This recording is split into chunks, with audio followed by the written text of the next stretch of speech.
Colocou no meu coração para dar uma pausinha na exposição em Ruth, uma pausinha de uma semana, uma pausinha breve, para tratar uma mensagem um pouquinho mais breve, mas de um tema complementar ao tema da nossa última mensagem do livro de Ruth, no livro de Ruth, ali no finalzinho do capítulo 1, onde nós vemos Noemi insistindo com Ruth, com Orfa, para que elas não voltassem para Judá, não fossem com Judá para ela, insistindo para elas, volta para o seu Deus, me deixa em paz, me deixa sozinha, me deixa voltar e sofrer minha desgraça, a desgraça que o Senhor trouxe sobre mim sozinha.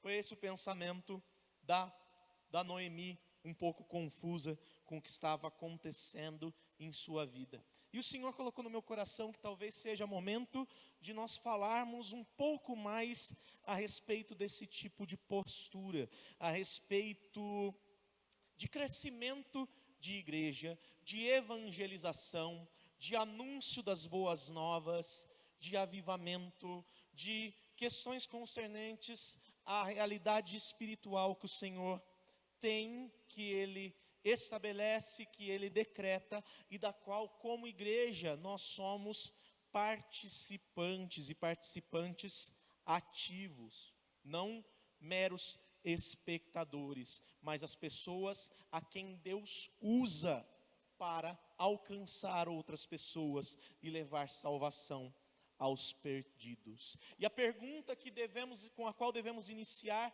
a mensagem de hoje é: será que eu tenho sido essa pessoa? Será que a nossa igreja tem sido esta igreja? O que falta? Aonde podemos melhorar? Aonde podemos avançar? Vamos ver na palavra do Senhor. Abra comigo sua Bíblia no livro de Atos dos Apóstolos, no capítulo 2. Nós vamos ler apenas um versículo inicialmente, depois vamos discorrer sobre o tema com vários versículos auxiliares, mas nós vamos ler apenas o verso 41 neste momento. Atos 2, 41.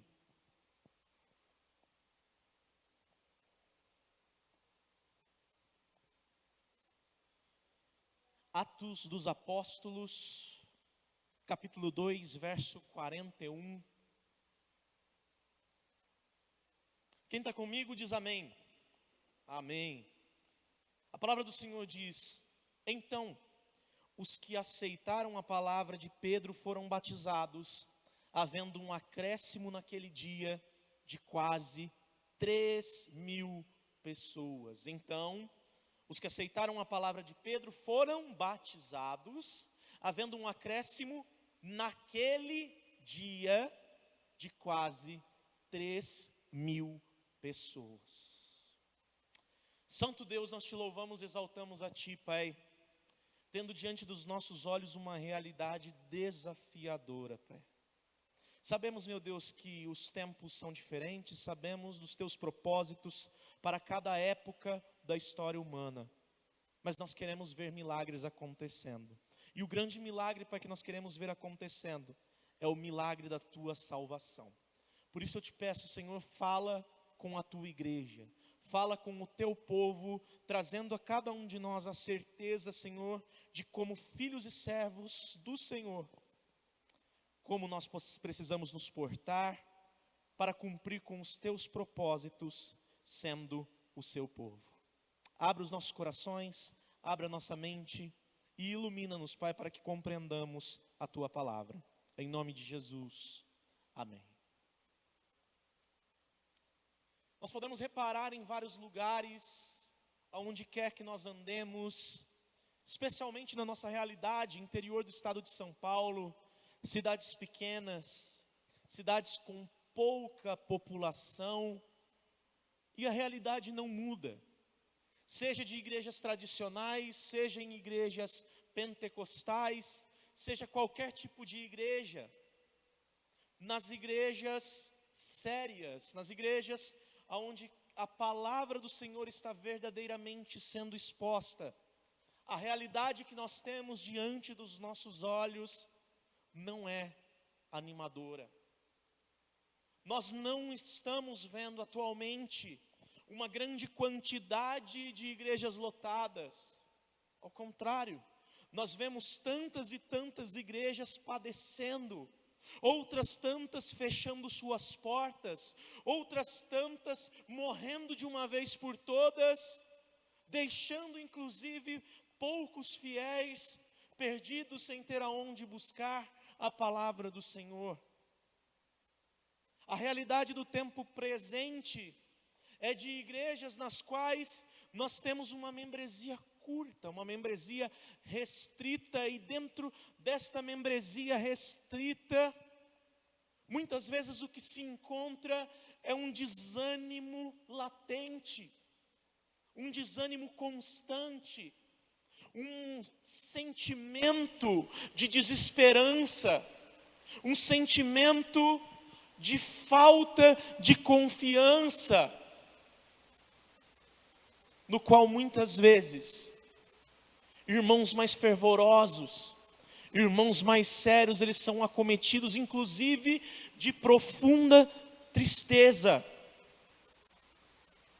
porque o que tem acontecido na igreja brasileira no tempo presente, e eu repito, na igreja séria, na igreja que prega a palavra, na igreja que é igreja, é algo extremamente triste. Muitas vezes nós vamos ver púlpitos gelados, onde o pregador ele não repete mais do que palavras, que nada mais são do que uma palestra, que pode ser até bonita, que pode até tentar ser motivadora, que às vezes é só uma palestra técnica, é uma palestra só de sabedoria humana, mas não são acompanhadas do poder de Deus. E tantas outras vezes, o que nós vemos também são palavras emocionadas, inflamadas, mas não pelo poder do Espírito Santo, apenas pelo poder do coração corrompido e enganoso do ser humano, que quer mexer com as emoções do próximo, e dessa forma, emocionando, trazer mais pessoas, achando que isso é cumprir com a grande comissão. São duas realidades opostas, mas são duas realidades presentes. E olhando para este texto, onde 3.000 pessoas se convertem, aonde eram cerca de 120 crentes orando, e logo depois de algum tempo eram 3.120 crentes reunidos. Nós precisamos nos perguntar, o que será que mudou de lá para cá? Será que são os tempos que mudaram? E na verdade, de certa forma, sim, porque a palavra do Senhor nos revela que o Senhor não voltará enquanto não vier a apostasia, e a apostasia está cada vez mais presente, está cada vez mais sendo vista. Nós vemos a fé se esfriando, e não somente a fé, mas, como diz o próprio Senhor na sua palavra, o amor de muitos. Mas, por outro lado, a vontade de Deus em momento algum mudou.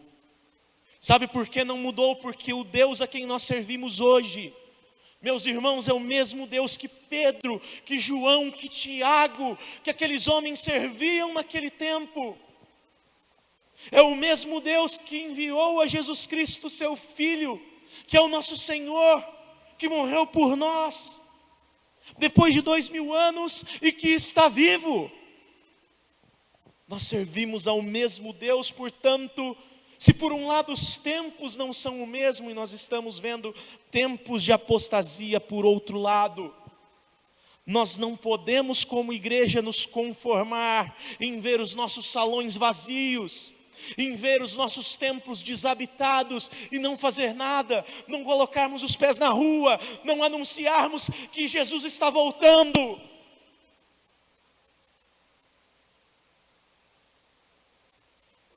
Há quanto tempo você não vê alguém se converter? Querido, eu te desafio, se você é crente já de algum tempo, eu sei que aqui a maioria é crente de muito tempo, de pelo menos 4 anos, acho que o mais novo aqui.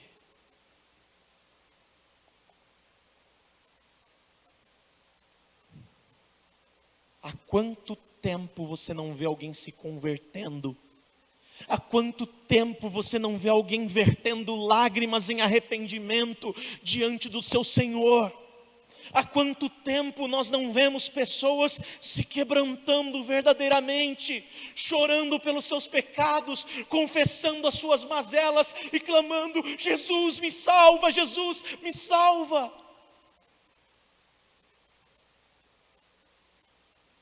Infelizmente, há muito tempo, nós vemos sim conversões,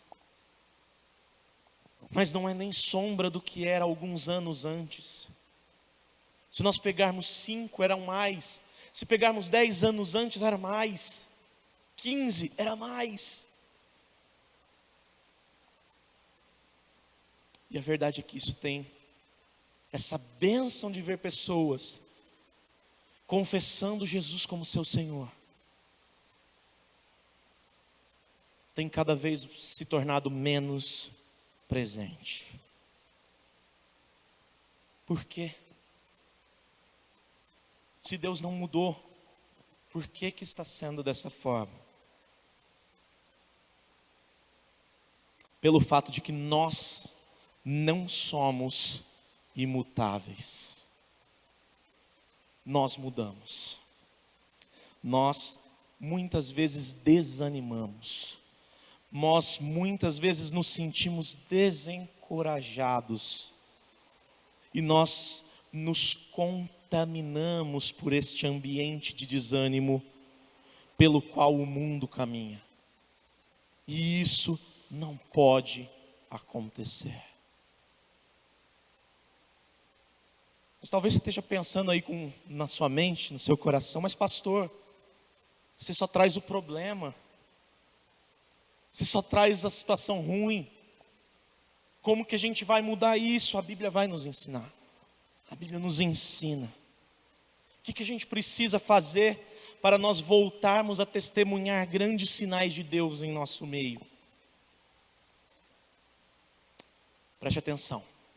É preciso olhar para todo o processo que conduziu até este primeiro resultado da conversão de 3.000 pessoas, após a pregação de Pedro no dia de Pentecostes. Existe todo um processo que, se seguido, não quer dizer que vai ter o mesmo resultado, porque Deus trabalha de formas diferentes em tempos diferentes, mas terá resultado.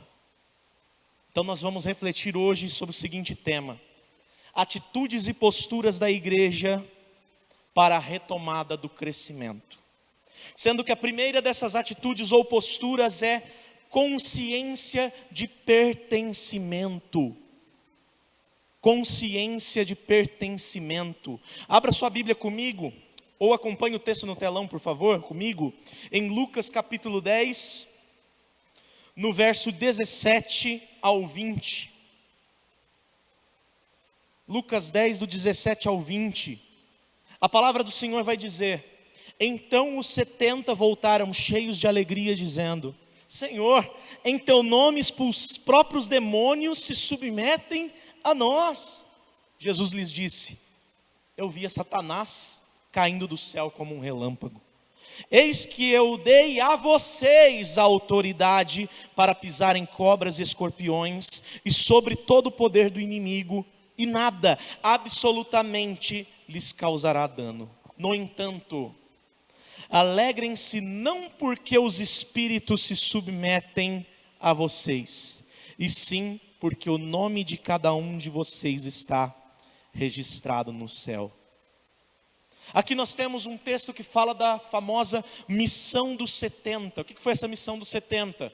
O Senhor Jesus, após mandar os 12, ele vem e ele reúne um grupo de outros discípulos, de 70 discípulos, e ele separa esse grupo em duplas, e ele envia em duplas para pregar o evangelho, para falar da salvação, para curar, para expulsar demônios, para demonstrar sinais e maravilhas. Aqui nós temos um texto que relata um tempo onde ainda não havia a igreja, ainda não existia a igreja. Aqui eram protótipo do que a igreja deveria fazer, ainda era um projeto do que a igreja deveria fazer. E o que Jesus faz? Jesus comissiona esses discípulos, dando a eles autoridade.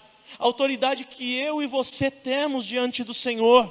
Autoridade que todo crente em Jesus Cristo tem. Para que onde colocar os seus pés, Satanás bata-se em retirada e não tenha poder de jeito nenhum. Autoridade que muitas vezes nós achamos que é algo distante, que é algo que pertence somente aos tempos bíblicos e àqueles homens daquele tempo, mas que na verdade é uma promessa a todos os que creem.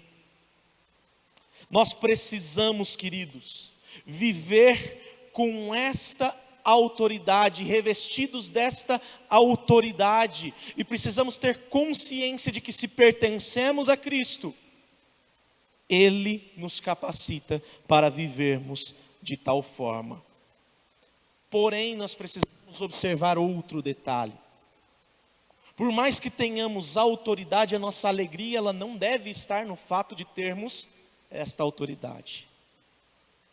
A nossa alegria deve estar no fato de pertencermos a Cristo, de o nosso nome estar escrito no livro da vida, de nós sermos salvos pelo Senhor.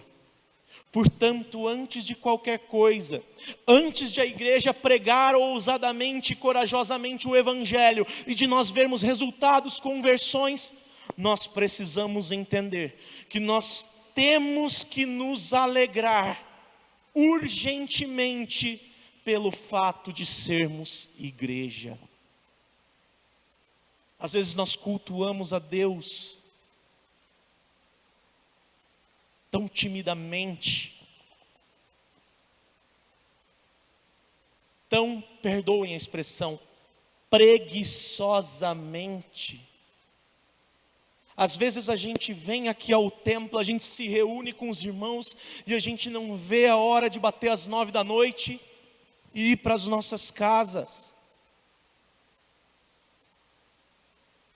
Quando na verdade essa 1h30 que a gente fica aqui, nós deveríamos oferecer tudo de nós. E quando eu falo tudo, são as nossas lágrimas, é a nossa voz, é o nosso clamor, é o nosso coração, é o nosso espírito, tudo que temos, tudo que somos, porque nós pertencemos a Cristo. De modo que se estamos aqui simplesmente por causa de uma religião, querido, sinto muito, tua religião não vai te levar para o céu. Jesus te leva para o céu. E a grande obra que Ele fez, meu irmão, Ele morreu por você. Ele verteu sangue por causa do seu pecado. Você matou Jesus.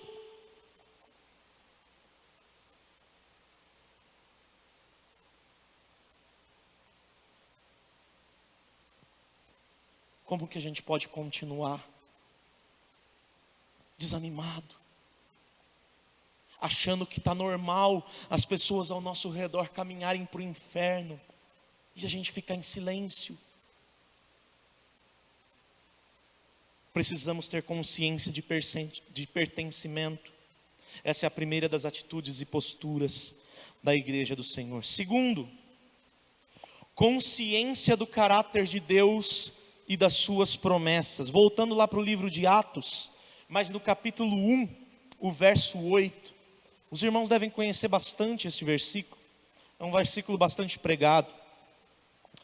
Atos 1:8, o Senhor diz: mas vocês receberão poder ao descer sobre vocês o Espírito Santo, e serão minhas testemunhas, tanto em Jerusalém, como em toda a Judéia, Samaria e até os confins da terra.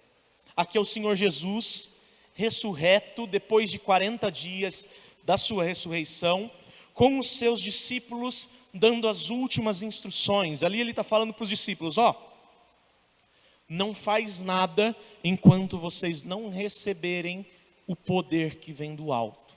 Espera, porque vai descer sobre vocês o Espírito Santo, e então vocês testemunharão da minha glória, do meu Evangelho.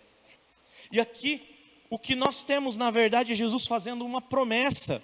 Promessa que antes de morrer, João 14, 15 e 16, nós já vemos Jesus fazendo. Virá o Espírito Santo. Promessa que nós vemos lá no livro de Joel sendo feita. Toda a carne receberá o Espírito de Deus. Os velhos profetizarão, os jovens terão sonhos.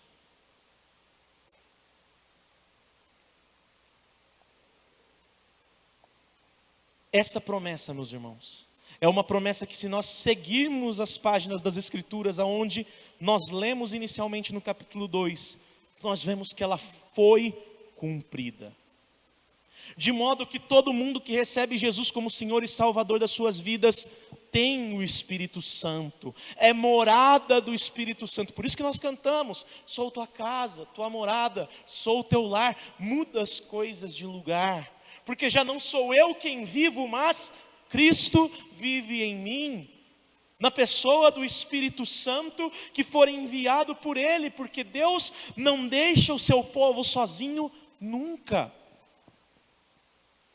Todo crente tem o Espírito Santo, e se todo crente tem o Espírito Santo, todo crente é convocado para ser testemunha de Jesus Cristo, tanto em Jerusalém, como em Judéia, como em Samaria e até os confins da terra.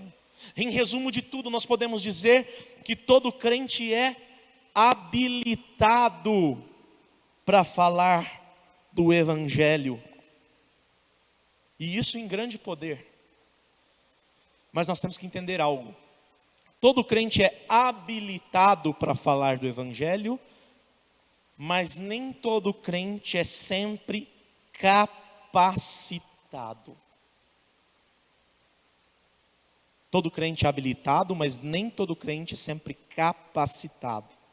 Uai, mas não é para todo mundo? É para todo mundo. Todos os crentes. Só que não são todos os crentes que buscam essa capacitação. Nós precisamos buscar a capacidade para falarmos do Evangelho, tendo consciência o caráter de Deus que promete e cumpre, que envia, que promete enviar o seu Espírito Santo, não nos deixar sozinhos jamais, e Ele cumpre. O Espírito vem com grande poder e glória, e sinais e maravilhas são feitas, e pessoas se convertem.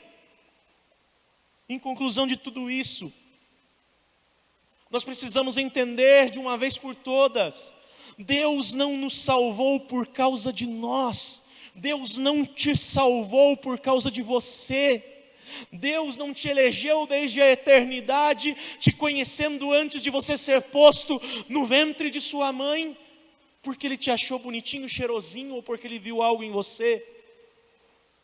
Mas Ele te salvou por causa dEle mesmo, para a glória dEle mesmo, dEle, por Ele, para Ele são todas as coisas, a Ele seja a glória para sempre, amém.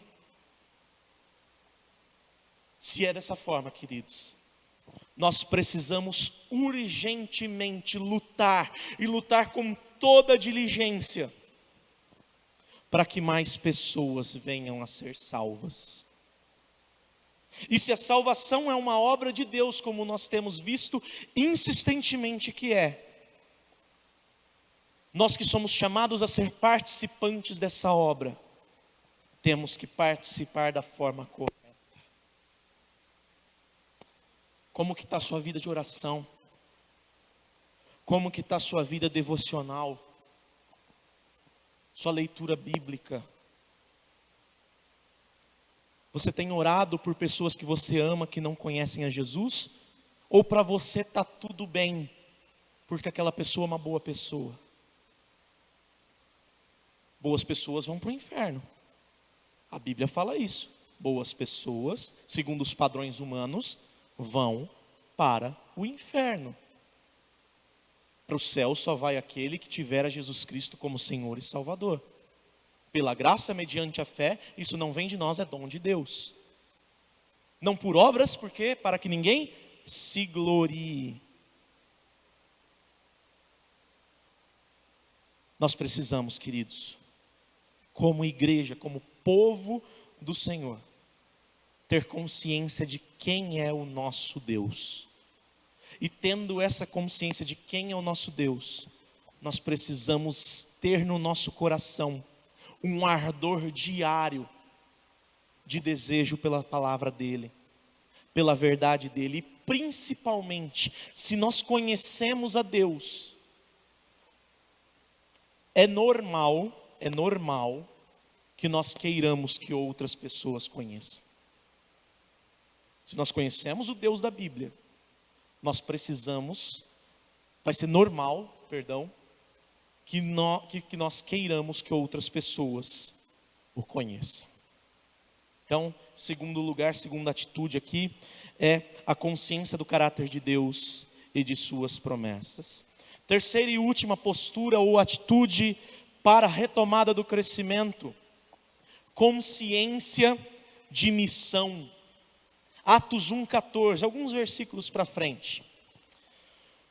Presta atenção nesse texto. Todos estes quem? Os apóstolos. Todos estes perseveravam unânimes em oração, com as mulheres, com Maria, mãe de Jesus, e com os irmãos dele. E neste ponto da consciência da missão, nós podemos destacar 3 pontos secundários. Primeiro deles, perseverança. Os apóstolos perseveravam. Não é porque nós não estamos vendo acontecer hoje que Deus não está fazendo. Não é porque nós estamos vendo o templo vazio hoje que Deus não está trabalhando.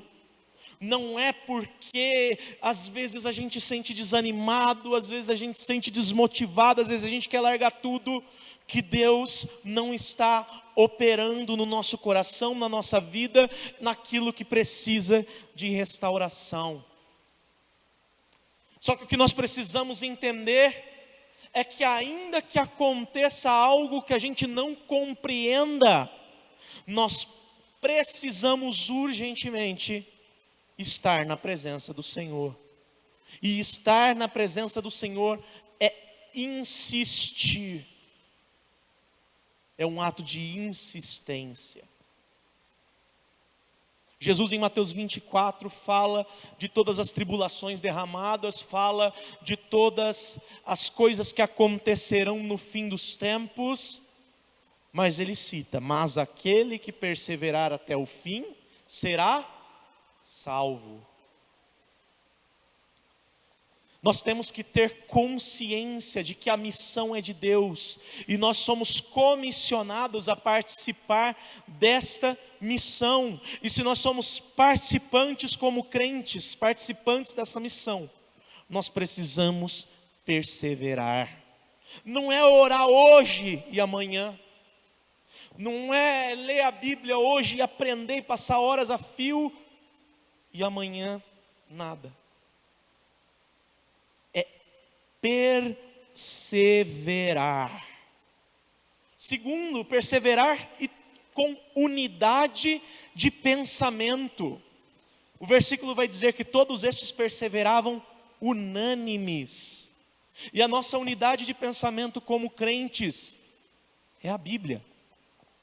É aquilo que a nossa denominação enxerga da Bíblia como confissão de fé, mas é primariamente a Bíblia. Nós precisamos ter na nossa mente a ideia de que, se participamos da missão, nós precisamos nos manter firmes e tendo consciência de que juntos é que nós vamos conseguir operar aquilo que o Senhor tem para cada um de nós. Se nós voltarmos lá no texto inicial dos 70, Jesus manda os 70 de 2 em 2. Ele não manda sozinho, ele não manda individualmente. Por isso, se nós quisermos ver novamente a igreja crescendo, nós precisamos nos unir.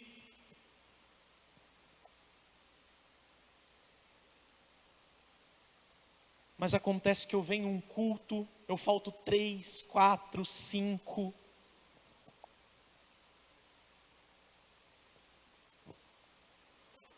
Às vezes com justificativa, às vezes não.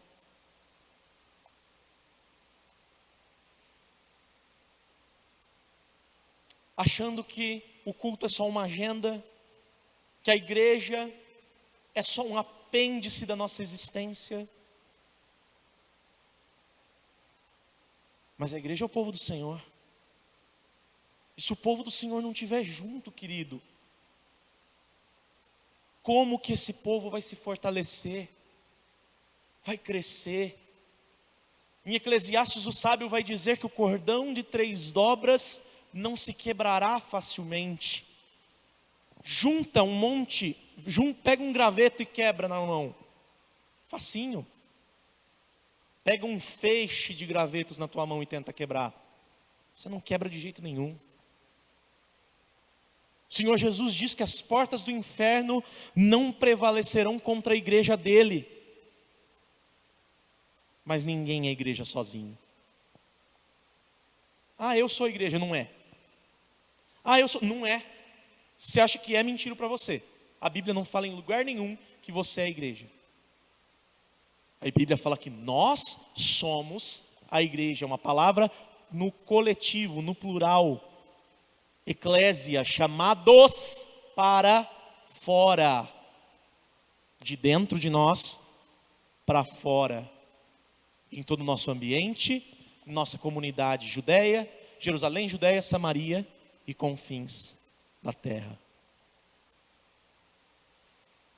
Se nós temos consciência do que Deus quer fazer e Deus quer salvar pessoas, nós vamos perseverar, e a nossa perseverança vai ser com unidade de pensamento na igreja.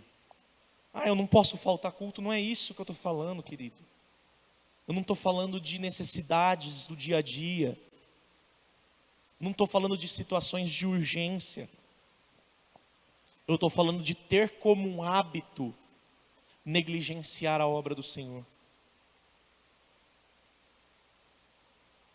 Portanto, se você tem esse hábito,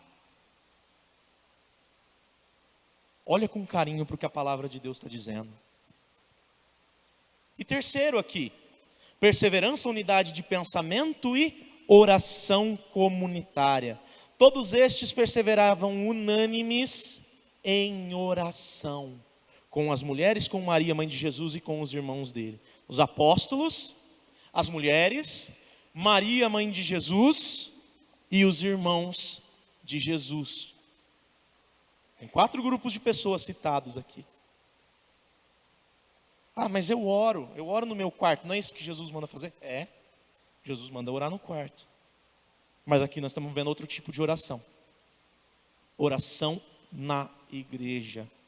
Oração comunitária. O povo de Deus reunindo para clamar sobre o mesmo propósito.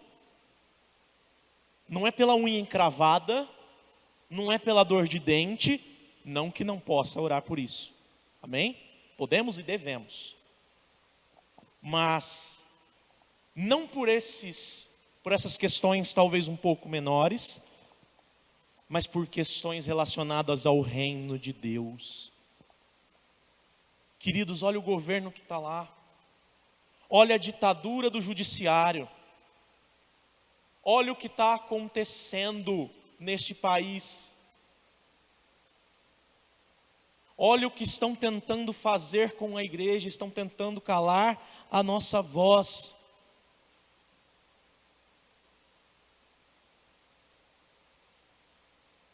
E muitas vezes nós não olhamos, nós não percebemos que o mundo trama contra a igreja. Que eu quero contar o testemunho brevemente do pastor da 2ª Igreja Presbiteriana de Catanduva. Ele se formou no seminário, ele fez o seminário na Coreia do Sul. Ele recebeu uma oportunidade de fazer o seminário, de estudar teologia pela igreja dele, e ele foi para a Coreia do Sul, foi encaminhado para a Coreia do Sul para fazer esse seminário. E lá, nesse seminário na Coreia do Sul, a primeira disciplina do dia, antes de começar o dia, era a oração. Então todos os dias, 5 da manhã, que eles têm o hábito de acordar às 4 da manhã, 5 da manhã eles desciam para esse momento de oração, e das 5 até as 7 da manhã, eles oravam, né? No salão de reunião lá do seminário. E ele diz, né, presbiteriano, tradicional, que estranhou muito, que aquele povo, os coreanos, oravam, mas oravam dando murros, dando soco nos bancos. E ele passou um ano falando: Senhor, põe juízo na cabeça desse povo. O Senhor não é surdo. Não precisa disso. Não precisa dessa gritaria, não precisa desses murros. Mas Senhor. Até que ele começou a entender um pouco a língua coreana, que é um negócio impossível. Não é, Júlia? É, né? Que é um negócio impossível. Eu sei porque a Júlia viu a mesma pregação que eu, é por isso que eu estou falando com ela. E a hora que ele entendeu, depois de um ano, um pouquinho dessa língua coreana, ele disse que ele passou mais um ano pedindo perdão a Deus, porque ele entendeu o que eles oravam e socavam tantos bancos das 5 até as 7 da manhã. Sabe o que eles estavam fazendo? Coreia do Sul. Eles estavam clamando: Senhor, liberta a Coreia do Norte. Nos dá uma porta para falar do Evangelho na Coreia do Norte. Nos dá a oportunidade de sermos unidos, Coreia do Sul, Coreia do Norte, em um só povo como nós somos, mas pelo poder de Jesus. Essa era a oração deles todos os dias, de modo que eles pegavam garrafas de arroz, e enchiam de arroz e botavam papiro dentro, um papel dentro enrolado com o Novo Testamento. E eles iam num lugar lá que fazia divisa, num rio lá, entre a Coreia do Norte e a Coreia do Sul, soltavam essa garrafa, para que alguém pudesse ser alimentado do outro lado, na Coreia do Norte comunista, tanto fisicamente quanto espiritualmente, e pudesse proporcionar uma revolução. Lá eles não tinham liberdade, mas o próprio poder de Deus trouxe essa liberdade na Coreia do Sul, que ainda não trouxe na Coreia do Norte, mas se Deus assim o permitir, o trará. Mas olha a intenção da oração deles: liberta o povo. Queridos, vocês já fizeram umas contas de quantas pessoas tem em Cajobi? São aproximadamente 10 mil pessoas. Por cima, né? Quantos crentes professos você conhece? De 10 mil pessoas. Você está sabendo que o resto está indo para o inferno, né? Dos que não creem em Jesus, o resto está indo para o inferno, né? Será que nós temos orado por eles? Será que nós temos intercedido em favor deles? Será que é o desejo do nosso coração que eles sejam salvos? Precisamos ter consciência da missão.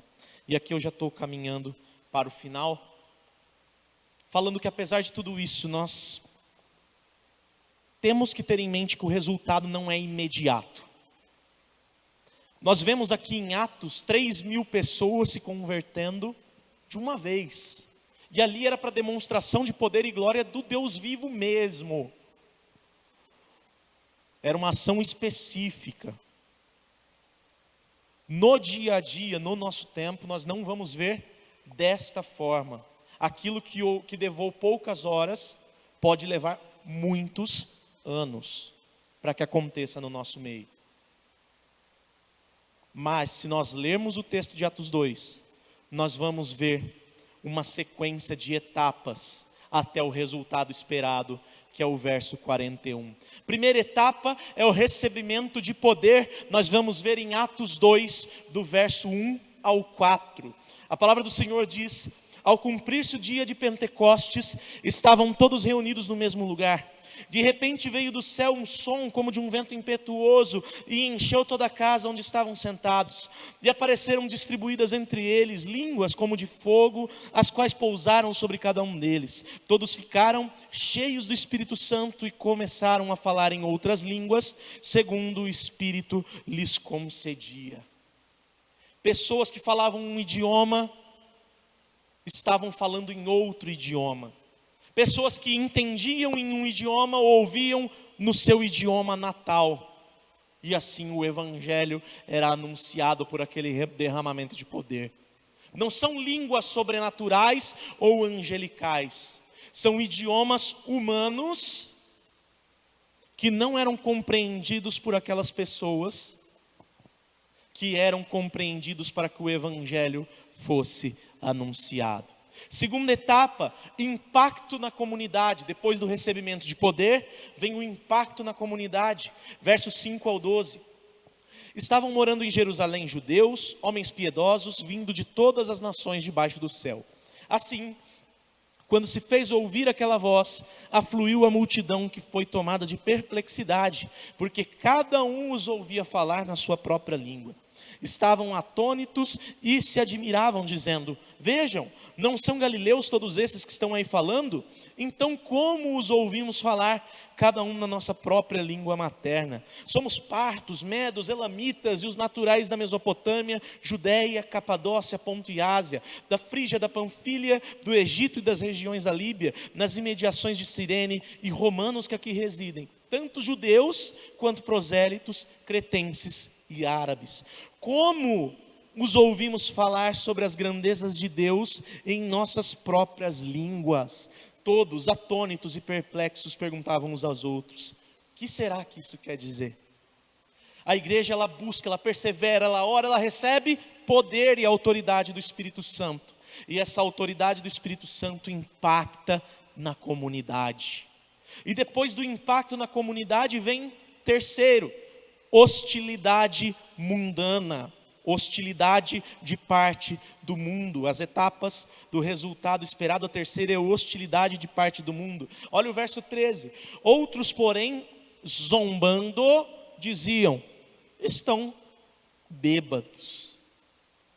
Mas esta zombaria não parou os apóstolos, não parou Pedro, de modo que a quarta etapa que é vista aqui no texto do resultado, em Atos 2:41, é ousadia na pregação. Vamos ver do verso 14 em diante, até o 36 aqui, a ousadia na pregação.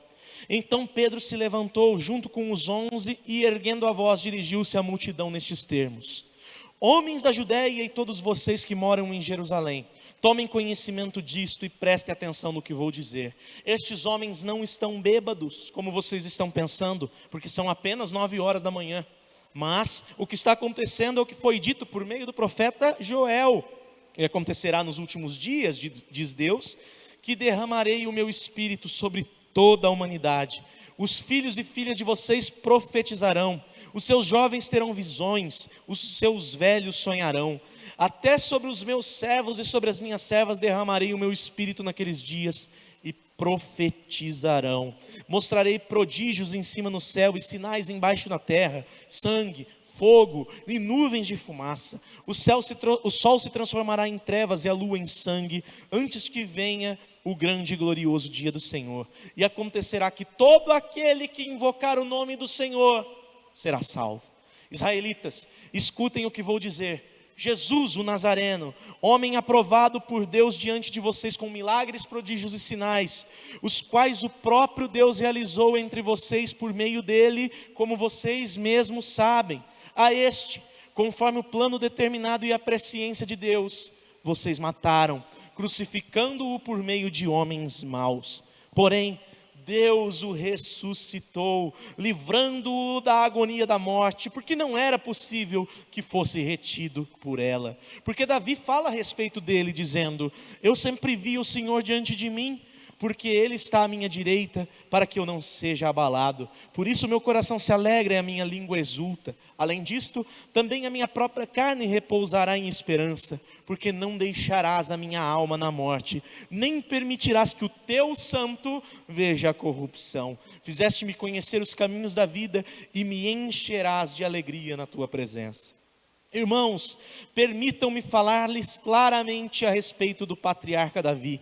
Ele morreu e foi sepultado, e o seu túmulo permanece entre nós até hoje.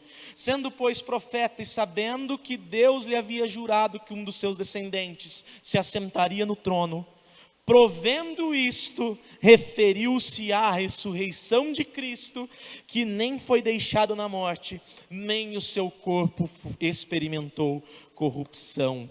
Deus o ressuscitou dentre os mortos, e disto todos nós somos testemunhas. Exaltado, pois, à direita de Deus, tendo recebido do Pai a promessa do Espírito Santo, derramou isto que vocês estão vendo e ouvindo.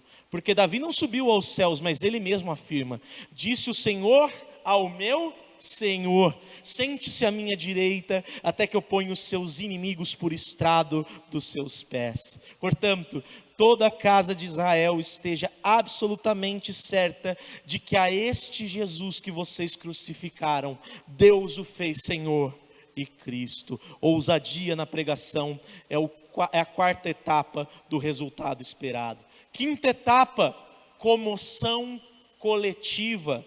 Primeiro recebe poder, depois impacta a comunidade, depois recebe hostilidade, depois prega com ousadia, depois tem comoção coletiva. Verso 37, quando ouviram isso, ficaram muito comovidos e perguntaram a Pedro e aos demais apóstolos: que faremos, irmãos? Sexta e última etapa, evangelização fiel e eficaz. Verso 38 ao 40. Pedro respondeu: arrependam-se e cada um de vocês seja batizado em nome de Jesus Cristo para a remissão dos pecados, e vocês receberão o dom do Espírito Santo. Porque a promessa é para vocês e para os seus filhos e para todos que estão longe, isto é, para todos aqueles que o nosso Deus chamar. Com muitas outras palavras deu testemunho e exortava-os dizendo: salvem-se desta geração perversa. Evangelização fiel e eficaz. Porque evangelização fiel não é Jesus te ama e tem um plano para a sua vida. É arrependa-se porque o Senhor está voltando, mas Ele pode te salvar porque Ele te ama. Amém? Não é só Jesus te ama, é arrependa-se do seu pecado e creia naquele que te ama como seu Senhor e Salvador. Para concluir essa mensagem, não quero desanimar os irmãos depois de tudo isso que foi pregado, mas dificilmente nós vamos ver um resultado como este aqui de Atos, no capítulo 2, verso 41, havendo um acréscimo de 3.000 em um dia. Dificilmente nós vamos ver esse resultado. Esse processo que levou pouco mais de algumas horas, provavelmente, nos dias de hoje, eu repito, ele pode levar muitos anos. Só que nós precisamos nos perguntar diante de Deus: qual a nossa parte nisso? Qual a minha parte nisso? Qual a sua parte nisso, querido? Você quer ver a igreja crescer?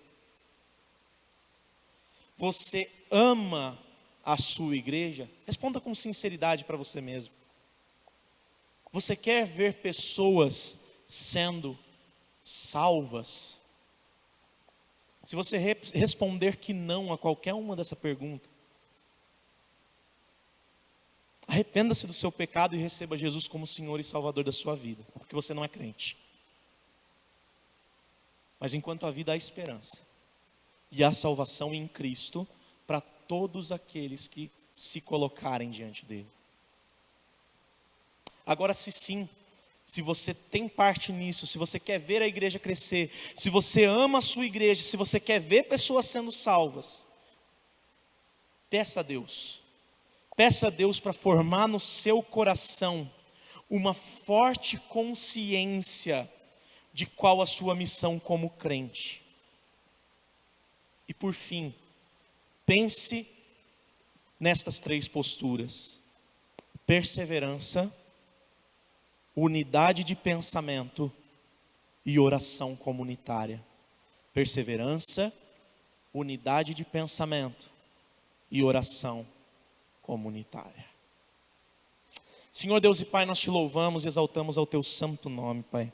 E o desejo do nosso coração, Deus, é ver pessoas salvas, é ver a igreja crescendo. E quando eu digo crescendo, Senhor, não se inchando, não tomando um corpo de pessoas sem corpo espiritual. Não, Pai, mas ver a igreja crescendo, pelo milagre do Senhor, pelo poder do teu Espírito Santo, ver o teu evangelho sendo anunciado, a fim de que o teu santo nome seja exaltado. No nome de Jesus Cristo eu te peço, Pai amado, que o Senhor, no nome de Jesus, possa, meu Pai, abrir a nossa mente e o nosso coração, de um modo que o maior desejo das nossas vidas seja ver este templo lotado de pessoas adorando a Ti, Pai.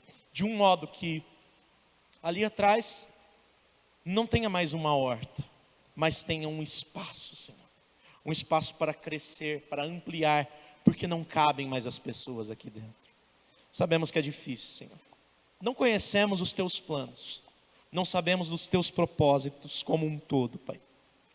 Mas nós nos colocamos à Tua disposição para pregar o Teu Evangelho. E perdoa-nos, Pai, se muitas vezes nós não temos feito, se muitas vezes nós temos sido negligentes e inoperantes nesta obra que o Senhor nos chamou para realizar. No nome de Jesus, planta essa mensagem no nosso coração. Nos move, meu Pai, a perseverar, a nos unirmos e principalmente, Senhor, a fazer tudo aquilo quanto o Senhor deseja de nós, mantendo, meu Pai, os nossos joelhos dobrados diante do Senhor em oração. Essa é a minha oração, Pai, junto com a minha igreja, no nome de Jesus Cristo. Amém.